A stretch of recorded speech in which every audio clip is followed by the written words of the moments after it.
పవిత్రత అనేది ఒక రాజయోగికి చాలా ముఖ్యమైన విషయం. ఈ వీడియోలో బీకే సచిన్ భాయ్ థాట్స్లను ఆధారంగా తీసుకుని పవిత్రత అర్థం, దాని శక్తి, ఇంకా మన డైలీ లైఫ్లో ఎలా ఫాలో చేయాలో చెప్పినాను. పవిత్రత అంటే రెస్ట్రిక్షన్ కాదు, అది ఆత్మశక్తి. మనసు పవిత్రంగా ఉంటే ఆలోచనలు క్లియర్గా ఉంటాయి, డెసిషన్స్ స్ట్రాంగ్గా వస్తాయి మరియు జీవితంలో శాంతి అనుభవిస్తాము. ఈ వీడియో ద్వారా మీరు తెలుసుకుంటారు ఏమి అంటే పవిత్రత యొక్క నిజమైన అర్థం, పవిత్రత వల్ల మనసు, బుద్ధి ఎలా స్ట్రాంగ్గా మారుతాయి, రాజయోగ్ మెడిటేషన్ ద్వారా పవిత్రతని ఎలా అనుభవించాలి. ఈ వీడియో నా స్వంత అవగాహన మరియు అనుభవం ఆధారంగా తయారు చేసింది. మీ జీవితంలో శాంతి, పవిత్రత గురించి క్లారిటీ మరియు పాజిటివిటీ కోసం ఈ వీడియోని పూర్తిగా వినండి. ఓం శాంతి. రవీంద్రనాథ్ టెగోర్ ఒక చాలా అందమైన కవిత రాశారు. ఇది నేను భగవంతుణ్ణి వెతుకుతూ ఇక్కడికి వెళ్ళాను, అక్కడికి వెళ్ళాను, అన్ని చోట్లా వెళ్ళాను, ఇక్కడి నుండి అక్కడ వరకు, రోజూ రాత్రి జనజన మధ్య, ఒక్క జన్మ కాదు, చాలా జన్మల వరకు ఆయన్ని వెతికాను. ఒకరోజు ఒక తార కనిపించింది. నాకనిపించింది ఇది భగవంతుని ఇల్లేమో. ఆ తారని చేరాను. కాని తెలిసిందేంటి అంటే భగవంతుడు అక్కడ నుండి వెళ్ళిపోయారు. మళ్ళీ నేను నా అన్వేషణను ప్రారంభించాను. వెతికడం నా అలవాటుగా మారిపోయింది. అది జన్మ జన్మల అలవాటు. ఆయన్ని పొందాలనే దాహం ఒకటుండేది. అది ఎప్పటికీ పూర్తికాని దాహం. ఒకరోజు అచానకుగా నేను ఆకాశం వైపు మెట్లను ఎక్కడం మొదలుపెట్టాను. అక్కడ రాసి ఉంది, భగవంతుని ఇల్లు. నేను చాలా ఆనందపడ్డా. చాలా సంతోషమనిపించింది. ఎందుకంటే నా అన్వేషణ ఇప్పుడు ముగిసిపోతోంది అని. ఎందుకంటే నేను వెతుకుతున్న భగవంతుడు ఇప్పుడు దొరుకుతున్నాడు. ఆ మెట్లను ఎక్కుతూ ముందు వెళ్ళాను. భగవంతుని దర్వాజా నా ముందుంది. ఆ దర్వాజా మీద రాసి ఉంది, ఈశ్వరుని ఇల్లు. నేను ఇప్పుడే దర్వాజాను నాక్ చేయబోతుంటే లోపల నుండి ఒక భయం పుట్టింది. ఈ దర్వాజాను నాక్ చేస్తే లోపల నుండి ఎవరో ఒకరు దర్వాజా తీసి నేనే భగవంతుడ్ని అని చెప్పితే నా అస్తిత్వం ఏమైపోతుంది? ఎందుకంటే పొందాలనే కోరిక ఉంది. కాని నిజంగా ఆయన దొరికితే నేను ఇప్పుడున్న నేనే ఉంటానా? మనం వింటాం కదా, కొత్త జన్మ వస్తుంది అని. ఆ కొత్త జన్మలో నేను ఎలా ఉంటానో తెలీదు. ఈ జన్మ నాకు పరిచయం, కాని ఆ జన్మ ఎలా ఉంటుందో తెలీదు. ఈ భయం వల్ల నేను లోపల వెళ్ళకూడదు అని అనుకుని నా చెప్పులను చేతుల్లో పెట్టుకుని మళ్లీ వెనక్కి తిరిగి ఆ మెట్లను దిగాను. ఎందుకంటే దర్వాజా తెరిచితే భగవంతుడు బయటికి వస్తారు అని భయం. పొందాలనే కోరిక చాలా ఉంది, కాని భయం కూడా ఉంది. భగవంతుడు దొరికితే నా నేనుని వదలకుండా ఉండగలనా? కొత్త జన్మ వస్తే ఆ జన్మలో నాకు ఎలా భావనలుంటాయి, ఎలా కోరికలుంటాయి? అందుకే కవితలో అంటారు, నేను వెనక్కి తిరిగాను. నాకు తెలుసు ఆయన అక్కడే ఉన్నారు, కాని తెలుసుకొని కూడా అక్కడికి వెళ్ళను. ఎందుకంటే భయం. ఆయన దొరికితే నా ఈగో, నా అస్తిత్వం పోగొట్టుకోవాలి అని. షాయద్ నేనిప్పుడు దానికి రెడీ కాను. నా చిత్తం ఇంకా భయపడుతోంది.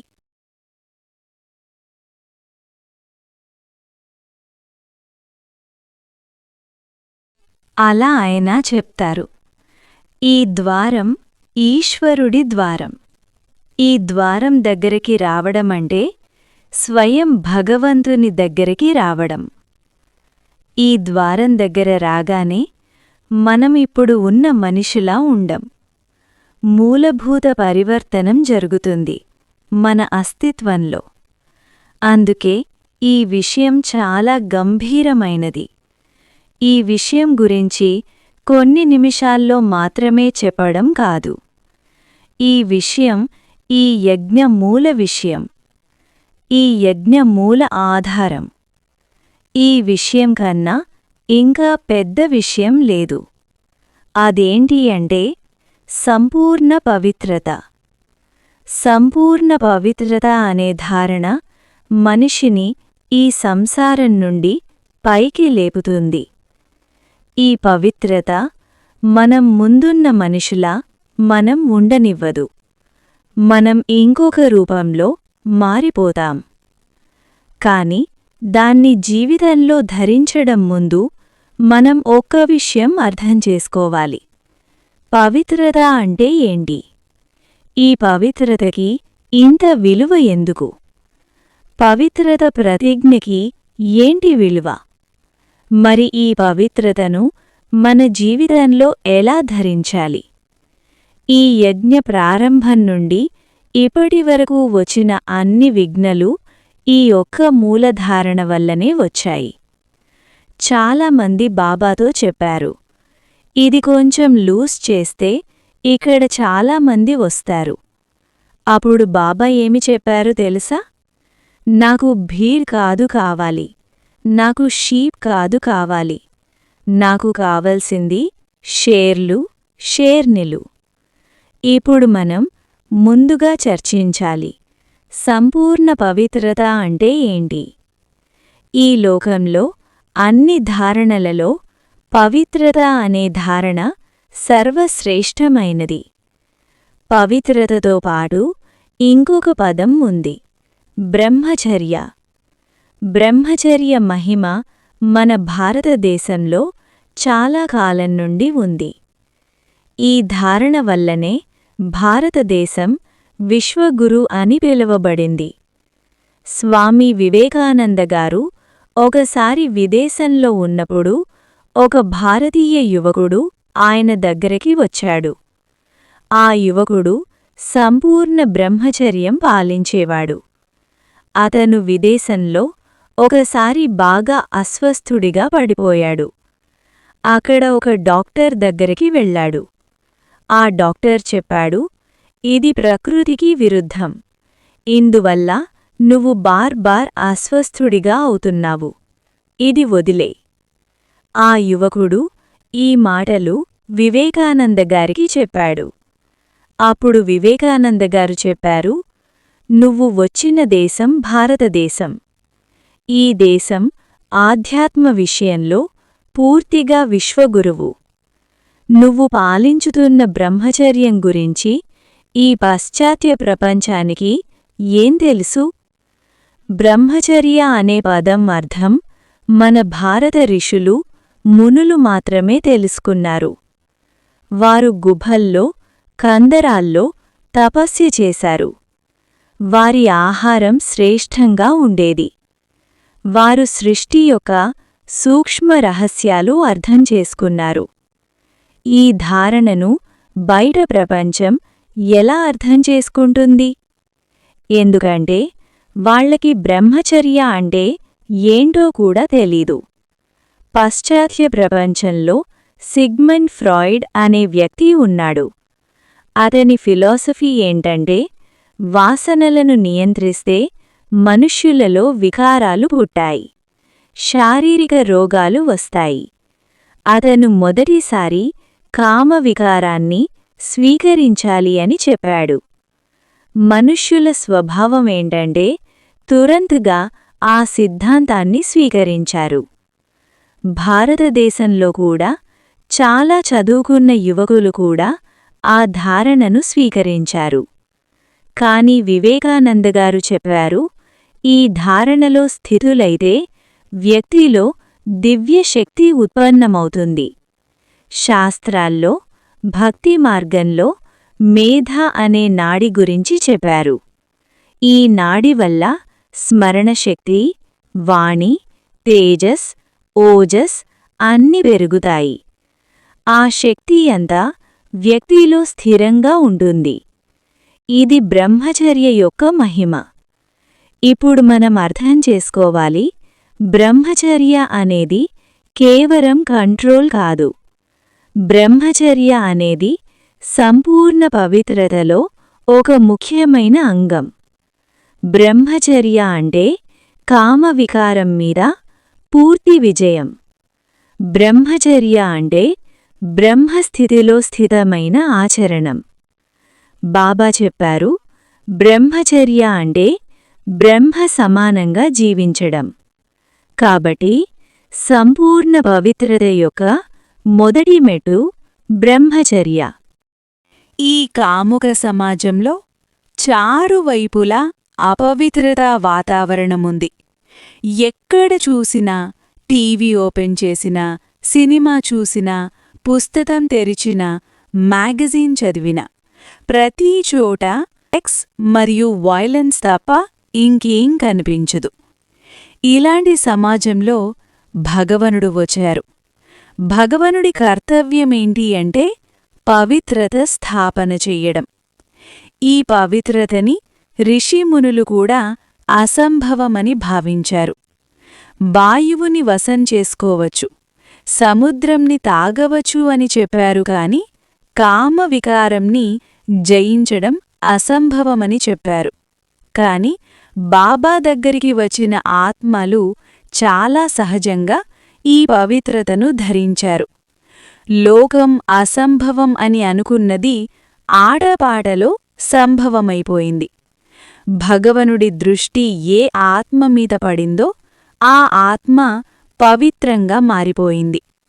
శాస్త్రాల్లో బ్రహ్మచర్య మహిమ చాలా ఉంది, కాని దాని మార్గం ఎవ్వరూ చెప్పలేదు. ఆ మార్గం చెప్పగలిగేది కేవలం ఒకడే, సంపూర్ణ పవిత్రత యొక్క సాగరుడు భగవనుడు. సంపూర్ణ పవిత్రత యొక్క మొదటి ధరణ బ్రహ్మచర్య. బ్రహ్మచర్య అంటే ఏంటి?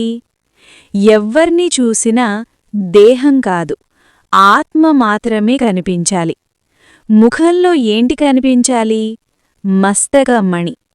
ఆత్మదృష్టితో చూస్తే బాబా చెప్పారు, మనం కరెంటిస్తాము అని. బ్రహ్మచర్య జీవితంలో లేకపోతే 3 ప్రముఖ పరిణామాలు వస్తాయి. మొదటి, దేహ ఆకర్షణం. రెండవ, వ్యర్థ సంకల్పాలు. మూడవ, వ్యర్థ స్వప్నాలు, వికార స్వప్నాలు. ఇవి జీవితంలో అసఫలతకు కారణమవుతాయి. బాబా ఒక మురళీలో చెప్పారు, ఇక్కడ ఏ సభ? ఇదే ఇంద్రసభ. ఇక్కడ కూర్చొని కూడా మిత్రులు, బంధువులు గుర్తు వస్తే అది కూడా విఘ్నమే. అలాంటప్పుడు వికార సంకల్పాలు వస్తే అది ఎంత పెద్ద విఘ్నో ఆలోచించండి. ఈ యజ్ఞలో ఒక ముఖ్యమైన విఘ్నం మాత్రమే ఉంది, అపవిత్రత. యజ్ఞని వదిలి వెళ్లిన చాలామంది భైబెహన్లు బయటికి చెప్పే కారణాలు వేరువేరు ఉన్నా మూల కారణం ఒక్కటి, లోపల కోరికలు ప్రారంభమవ్వడం. హార్మోన్స్ హైజాక్ ద ఇంటెలెక్ట్ అని ఇంగ్లీష్లో అంటారు. అంటే హార్మోన్స్ బుద్ధిని అపహరణం చేసుకుంటాయి. ఇలాంటి కలియుగ వాతావరణంలో మనమేంటి చెయ్యాలి? మన ఆత్మ వైబ్రేషన్స్ చాలు ఈ అపవిత్రత చెట్టని నాశనం చేయడానికి. నేనెవర్ని? నేను పరమ పవిత్ర ఆత్మని. నేను భృకుటి మధ్యలో ఉన్నాను. నాలో నుండి పవిత్రత కిరణాలు అన్ని వైపులా వ్యాపిస్తున్నాయి.